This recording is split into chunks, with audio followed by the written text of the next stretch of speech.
mic for him, please. Yeah. Sadhguru, Namaskar. I just wanted to know what is the importance of quick Shraddha? We almost touched that, but we left this. When a person dies, whichever way he dies, any of you… in India it is not a reality, but if you have seen death close up, someone close to you died and you're supposed to sit and watch, nobody leaves a dead body alone, someone has to be there. If you have sat there, if you keep the body for over 2 days, 3 days, you will see the hair will grow. Only if a person is shaving, you will notice it because the facial hair can be noticed. Nails will grow. You will see in other countries where they preserve bodies for a long time, the undertakers clip the nails, shave them and all this because a dead person is growing his hair and his nails. Why this is so is, in the manifestation of life, the physical life, there is… let me separate this, there is life and physical life for the sake of understanding. The physical life has manifested itself. The physical life energy, which generally is referred to as pran or prana, has 5 basic manifestations. There are 10, but that'll complicate. The 5 basic manifestations. These are called samana, prana, udhana, apana and vyana.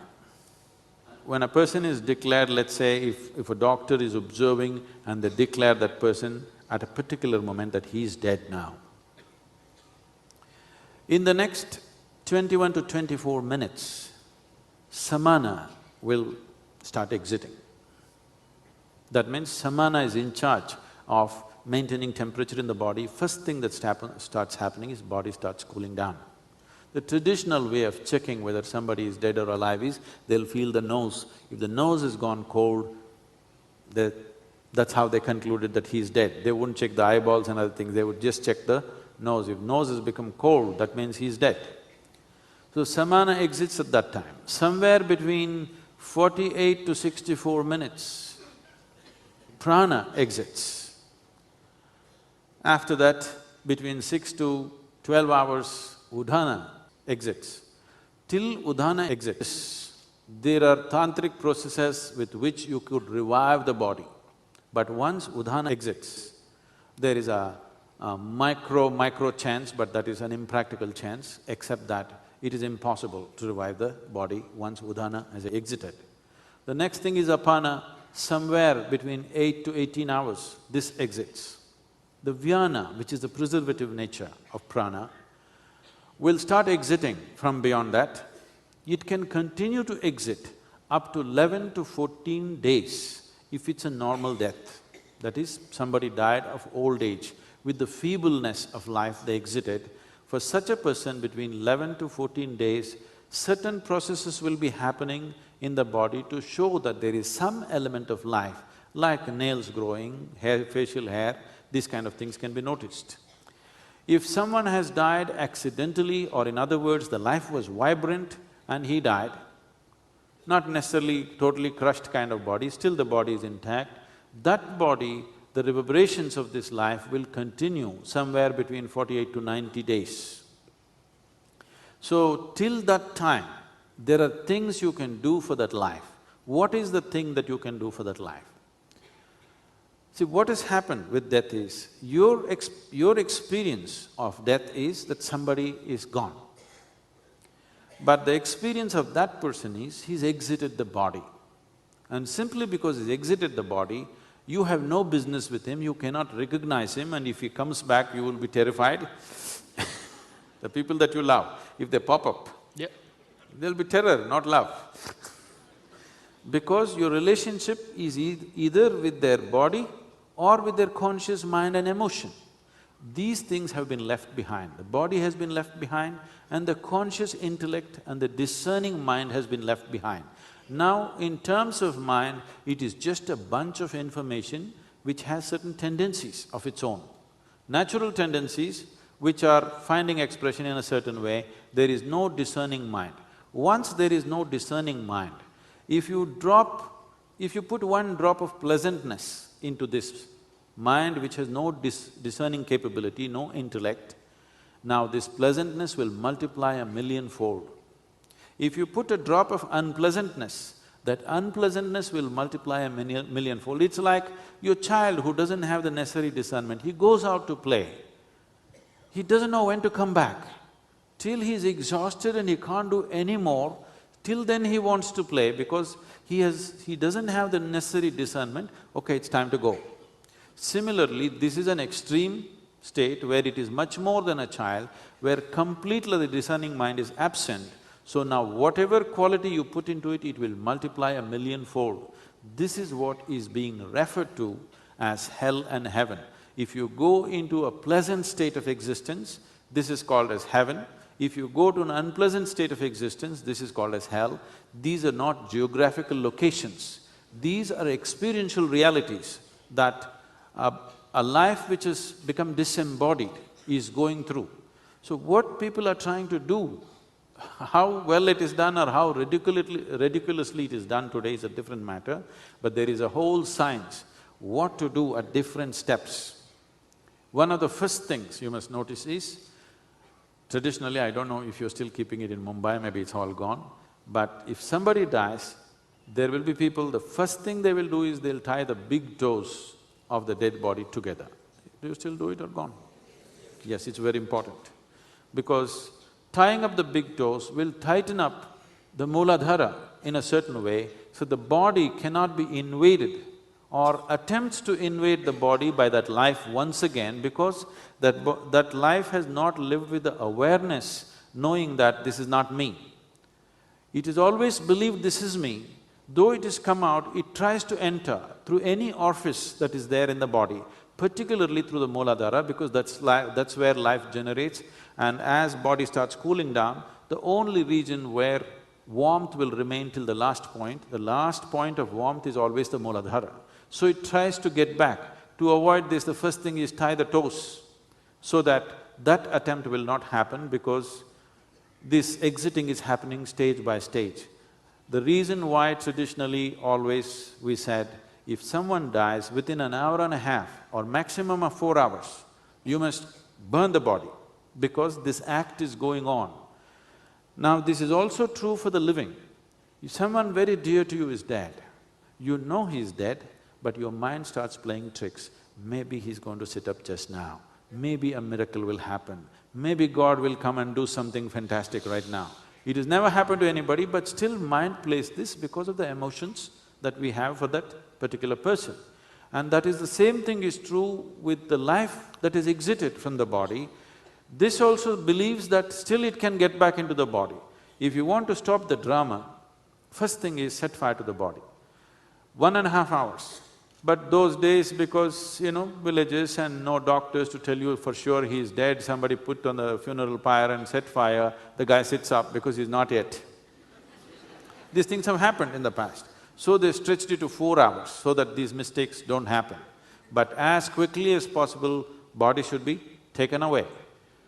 If there are agriculture communities, they decided to bury because they want the forefathers and their body to go back to the soil from which they ate. You must understand, we were in a subsistence farming. We ate from that land. That land, a piece of that land is what we are holding as this body. So they wanted to put this soil back into the same soil, not somewhere else. Always you bury him in your land, never in somebody else's land, because you ate from this land. Today you're buying everything from the store and eating, you don't know where it's coming from. So, burial is not a good thing to do now. At that time there's a certain process, and to see that it happens as quickly as possible, always salt and turmeric was put so that quickly it dissipates into the soil. But cremation is a good thing to do because it closes the chapter. You will see this when there's death in the family, people are crying and hollering and doing all kinds of things. The moment cremation happens, people will come back home, everything is quiet. Nobody is crying for some time because suddenly the truth has sank in, it's over, the game is up. This is not only for you, this is also for the disembodied being who's just exited, because he is also in that illusion that he can get back, and that stops, and that's a good thing. And there are many rituals to see that you influence, that you can somehow put a drop of sweetness into that non-discerning mind, so that the sweetness will multiply manyfold and they will live comfortably or they will live in a certain self-induced heaven. That's the idea behind the rituals, if it is done properly. Today it's become a… They're asking you, the dead need footwear, an umbrella. Someone who's left the body here does not need footwear for sure, isn't it? The man who's doing the ritual needs the footwear. I don't know why they cannot say, I need the footwear. At least you would buy them the right size. There is a… I'm sure all of you have heard of this word called runanubandha. Have you heard this? Runanubandha means physical relationship. Wherever you touched anything, it can be because of parentage, it can be because of sexual relationships, it can be just because you held somebody's hand, or it is because you changed each other's clothes. In many ways, two bodies will generate what is called as runanubandha. That means there is a certain commonality which begins to happen. So when somebody dies, traditionally you're looking at in how many ways you can completely obliterate this and spread it around. The idea of putting the ashes in Ganga or in the ocean is simply so that it doesn't stay in one place and create runanubandha for you, it must be dispersed as widely as possible so that you don't develop runanubandha with one who is departed. You must break the relationship for you to continue your life. If this runanubandha is not properly broken, as it is happening in modern societies, it will definitely affect your physiological structure, your psychological structure. Particularly, children up to 8 years of age are immune to these things. They will not be affected by this, nature has given them that protection. Adolescents will be most affected by these things. When we do not take care of the dead properly, adolescent children in that society will suffer immensely because these energies are always there and the first that they go towards, the easiest and the most vulnerable life is the adolescent life. And today the world is showing you this, how much upheaval people are going through just to face adolescence. I'm sure many of you who are of our generation, your adolescence was never a struggle. Today, it's such a big struggle. One reason, it's not the entire reason, one reason is we are not taking care of those who are departed properly. And these runanubandhas are loose all over the place. It is just like loose software everywhere and it affects. And the one life that gets affected most is always the adolescent life. But what do you do? How do you make the powder of your emotions and sprinkle it? Those emotions are going to be with you. You can't cut those ties. You can't grind your emotions. They go with you. And you ask people who lose their dear ones and ask them such a cut and dry, mechanical way of sprinkling your ashes and you should be cut off. I don't think it's possible. See, emotion is another aspect. Emotion is a secondary aspect to your life. Because that person was physically present here, because of variety of relationships that you hold, and above all, a physical sameness in so many ways, either because of blood relationship or because of sexual relationships. A physical sameness that's happened is what we are referring to as runanubandha. You want to eliminate that because this can cause sickness, this can cause psychological derangement, another aspect. Emotion by itself is not damaging.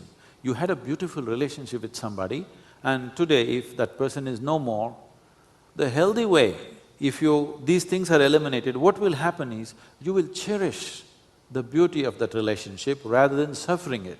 But if the runanubandha is there, it weakens your body and your psychological structure in such a way, instead of cherishing all the beautiful things that happen between two people, you are suffering, not only suffering, it will lead to certain derangement of life. To avoid that, we are only trying to destroy the physical memory. The emotional and psychological memory, you should not forget. Not only that you cannot forget, why should you forget? Someone who meant so much to you, why should you forget them? You must cherish that relationship forever, isn't it? Yeah.